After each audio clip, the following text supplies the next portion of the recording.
ಶಿಕ್ಷಕರ ಬಗ್ಗೆ ಏನ್ ಹೇಳ್ತಾರೆ ಹೇಳಿ? ರೀ ಮೇಷ್ಟ್ರೆ, ಈ ವಯಸ್ಸಲ್ಲಿ ಯಾರನ್ನ ಮಕ್ಳಿಗೆ ಶಿಕ್ಷೆ ಕೊಟ್ಟು ಕಲಿಸ್ತಾರ? ಪ್ರೀತಿಯಿಂದ ಕಳ್ಸಿದ್ರೆ ಅವರು ಅರ್ಥ ಮಾಡ್ಕೊಳ್ತಾರಪ್ಪ ಅಂತ ಹೇಳ್ತಾರೆ. ಆದ್ರೆ ನಾವು ಕೊಡೋದು ಶಿಕ್ಷೆ ಅಲ್ಲ, ಅದು ಕಲ್ಸೋ ಇನ್ನೊಂದು ವಿಧಾನ.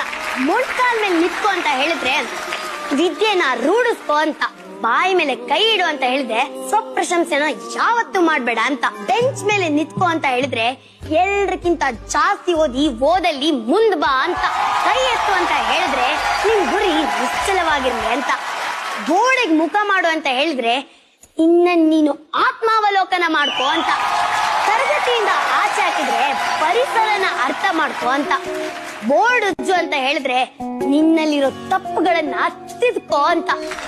ಒಂದೇ ವಿಚಾರನ ಹೇಳ್ಸೋದು ಬರ್ಸೋದು ಹೀಗೆ ಮಾಡ್ತಿದ್ರೆ ಅದ್ರ ಅರ್ಥ ನಿಮ್ಮ ಗೆಲುವು ಸಿಗೋವರೆಗೂ ಪ್ರಯತ್ನ ಪಡ್ತಾನೆ ಇರಿ.